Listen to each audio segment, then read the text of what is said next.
এই শহরে অনেক মুখ আছে, কিন্তু সবার পেটে খাবার নেই। ভাই, একটু খাবার পাবো? আমার কাছে টাকা খুব কম। দূর হয় এখান থেকে, গরিবদের জন্য এখানে খাবার নেই। টাকা নাই তো আসছো কেন? ক্ষুধা পেটে লাগে, কিন্তু অপমান লাগে হৃদয়ে।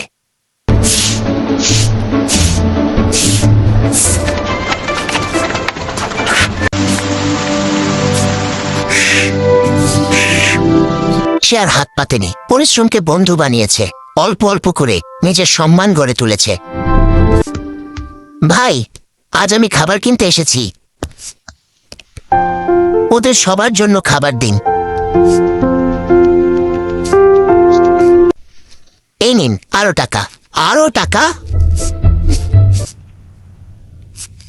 তুমি খুব ভালো। টাকা বড় না, মনটা বড় হলেই মানুষ হওয়া যায়।